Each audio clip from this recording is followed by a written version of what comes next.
Salut, c'est Marley Ipti. On se retrouve pour ce nouvel entracte, le format court du podcast où on aborde des sujets et thématiques précis liés au parcours d'un étudiant entrepreneur. Alors si t'es étudiant et que t'es passionné par l'entrepreneuriat, cet épisode est fait pour toi. Hello, c'est Marley. On se retrouve pour ce tout premier entracte de l'année 2023. Et juste avant de commencer quoi que ce soit, avec Ipti, on tenait à te souhaiter une très bonne année 2023. Si t'es étudiant, force à toi pour les derniers mois qu'il te reste. Et si tu bosses, eh bien on te souhaite de la réussite sur tous tes projets. Tu l'as vu, on revient avec un nouveau branding et un nouveau nom. Maintenant, Entre deux podcasts s'appelle Entrepreneuriat étudiant. On a fait le choix de renouveler ce branding pour revenir à quelque chose de beaucoup plus évident. Tout le monde ne comprenait pas forcément le nom de notre podcast et donc son but. Et franchement, c'était se tirer une balle dans le pied. Donc on est parti sur quelque chose de plus simple et plus compréhensible pour tout le monde. Pour ce premier épisode de 2023, on a décidé de revenir aux bases. Et aujourd'hui, on va parler de comment se lancer dans l'entrepreneuriat quand on est étudiant et la chose primordiale à laquelle tu dois penser avant tout. On va parler administratif, je vais te révéler ce point primordial que je te disais juste avant et t'expliquer un peu comment moi j'avais fait à l'époque et donc mes erreurs à éviter. Alors on va commencer par le plus chiant, mais qui est obligatoire si tu veux être et rester dans le cadre légal français. Ici, je ne vais pas non plus rentrer dans tous les détails, mais sache que j'avais fait un épisode détaillé sur le statut d'auto-entrepreneur. C'est l'entracte numéro 13. Ce que tu dois savoir au niveau de l'administratif, c'est que si tu veux être en règle en France, tu dois avoir un statut juridique. Je ne te conseille pas de penser à ça en premier quand tu veux lancer ton activité, mais je reviendrai dessus quand je te donnerai mes conseils. Il existe plusieurs statuts, et dans les plus connus et utilisés, tu as l'EI, avec les lettres E et I, pour entreprise individuelle. C'est ce qu'on appelle aussi l'auto-entreprise. Tu as l'EURL, pour entreprise unipersonnelle à responsabilité limitée, et la SARL, pour société à responsabilité limitée. Alors, le URL et la SARL, ce sont les mêmes statuts, mais la différence se situe au niveau du nombre d'associés dans la structure. Si t'es seul associé, tu montes une URL, et à partir de 2, c'est une SARL. Après, tu as la SAS, pour Société à Action Simplifiée, ou la SASU, moi je dis SASU, pour Société par Action Simplifiée Unipersonnelle. Comme le URL et la SARL, la différence se fait au niveau du nombre d'associés. Un associé pour la SASU et minimum 2 pour la SAS. Ensuite, tu as la SA, pour société anonyme, et tu as encore beaucoup d'autres statuts, mais je vais m'arrêter là pour les exemples. Tout ça pour te dire que le choix de ton statut juridique est plus qu'important. Chacun présente des avantages et des inconvénients en fonction du type de business que tu souhaites exercer. Il y a des différences sur le minimum de capital obligatoire à mettre, sur l'imposition, etc., etc. Il y a beaucoup d'articles sur Internet qui te donneront des infos bien plus précises que moi, mais pour que ce soit encore plus clair pour toi, je te conseille de te renseigner auprès d'un expert du domaine.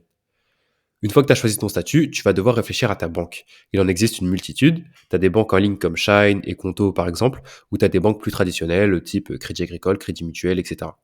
Ce choix doit s'effectuer en fonction de tes besoins en termes d'accompagnement, mais aussi en termes de prix. Perso, je suis chez Shine pour mon auto-entreprise et ça fait 100% le taf. Ça me permet d'étudier des factures et de voir combien je dois payer de charges par mois. Il y a des articles super bien faits si je me pose une question, et sinon, ils restent à dispo si jamais j'ai vraiment un point spécifique à voir en fait. Ils peuvent même créer des statuts à ta place si tu veux, moyennant une rémunération qui est différente, mais ils peuvent le faire. Et en fait, en termes de prix, c'est nickel pour moi. Mais surtout, j'avais pas spécialement besoin d'être accompagné par un humain pour l'activité que j'exerce. Instant sponsor, je peux parrainer des gens sur leur inscription chez Shine. Donc, si toi, ça t'intéresse, tu peux bénéficier d'un mois gratuit supplémentaire pour une ouverture de compte ou de 2 mois gratuits supplémentaires si tu choisis le service que eux, ils appellent Shine Start ou le dépôt de capital. Et nous, on prend une commission, donc format basique pour du parrainage. Je te mets mon lien en description de l'épisode si ça t'intéresse et si tu as des questions, n'hésite surtout pas, tu as mes coordonnées en description également. Enfin, niveau banque, pense bien à différencier ton compte perso et ton compte pro. Même si tu es en auto-entreprise, je te conseille de le faire. Ça va te permettre d'avoir une meilleure vision de ta trésor et crois-moi, c'est primordial.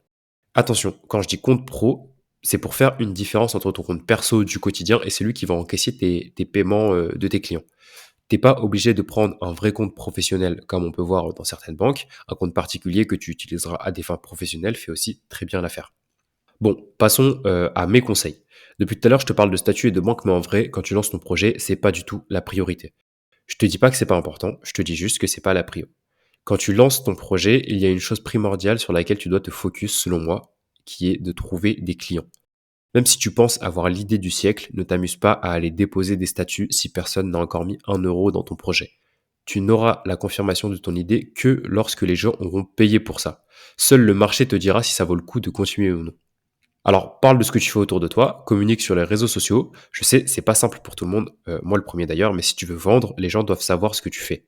Si tu as la motivation et l'envie de commencer à créer une communauté, c'est le meilleur levier d'acquisition pour toi, le meilleur levier d'acquisition que tu peux avoir. D'ailleurs, je pense que la création de commu sera le sujet d'un de nos prochains entractes. Si tu as un business et que tu recherches des idées pour aller trouver des clients, je serais ravi d'en discuter avec toi. Si ça te tente, envoie-moi un message sur LinkedIn et on en discute. Pour finir, je vais te raconter l'histoire de Japan Inbox et tu vas voir un peu toutes les erreurs que j'ai faites à mes débuts. Alors, Japan Inbox, c'est mon e-commerce. Je vends des box par abonnement mensuel dans la niche manga et animé. Et pour rebondir sur ce que je te disais, au début, j'ai fait pas mal d'erreurs.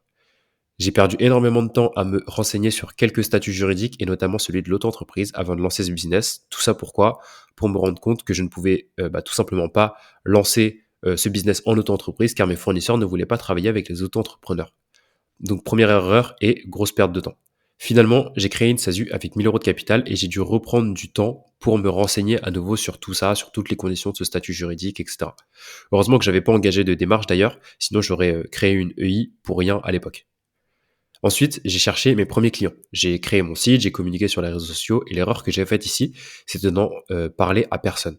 J'étais plutôt timide en fait vis-à-vis de ce projet et ma sœur c'était la seule personne qui était au courant, même pas mes parents, même pas mes potes, personne d'autre. Et avec le temps et le recul, j'ai compris que c'était une erreur. Une fois que je me suis mis à en parler, j'ai appris que mon entourage connaissait des gens fans de manga et j'ai fait des ventes grâce aux bouche à oreille de mon cercle proche d'ailleurs. Certains sont encore clients au moment où je te parle et ça depuis plusieurs mois. Ensuite, la troisième erreur de mes débuts dont je voulais te parler, c'est d'un point de vue financier. J'ai failli débloquer un prêt auprès de ma banque en me basant sur des spéculations totalement fausses. J'avais estimé à l'aveugle un chiffre d'affaires et je m'étais pointé devant le banquier avec un dossier pas trop mal d'ailleurs, pas trop mal fait pour lui expliquer par A plus B comment j'allais générer de l'argent. Au vu de ma situation, j'étais en alternance à l'époque, le banquier il voulait pas trop me prêter d'argent, il voulait pas accepter ce prêt, mais mon dossier de financement lui plaisait. On parle de 3 ou 5 000 euros à l'époque, je sais plus exactement combien j'avais demandé, mais c'était environ ça. Et au final, il a trouvé un juste milieu avec des conditions qui le sécurisaient lui, mais qui moi ne m'arrangeaient pas. Donc j'ai fini par refuser ce prêt et l'annuler. Et je suis plus qu'heureux d'ailleurs d'avoir refusé parce que, encore une fois, j'avais justement pas testé le marché. Mes prévisions étaient totalement fausses et je générais beaucoup moins d'argent que prévu dans le dossier de financement. Donc c'est ma troisième erreur, tu l'auras compris. J'aurais même pas été capable de rembourser mon prêt, donc c'est pour dire à quel point j'aurais été dans la merde. Toutes ces péripéties sont des apprentissages qui aujourd'hui me permettent de faire cet entracte sans douter de mon expérience. Et en tout cas, j'espère que toi, ça t'aura aidé et que tu iras toujours chercher tes premiers clients avant d'engager quelconque démarche. J'espère que tu as passé un bon épisode dans ma compagnie et je te dis à très vite pour un prochain entracte. C'était Marley. Ciao. On espère que tu as passé un bon moment en notre compagnie. Si c'est le cas, n'hésite pas à parler du podcast autour de toi et à nous laisser une note sur ta plateforme d'écoute. On adore échanger avec nos auditeurs, donc si t'en as envie, t'as nos réseaux sociaux en description. Et on te dit à très vite pour un prochain épisode.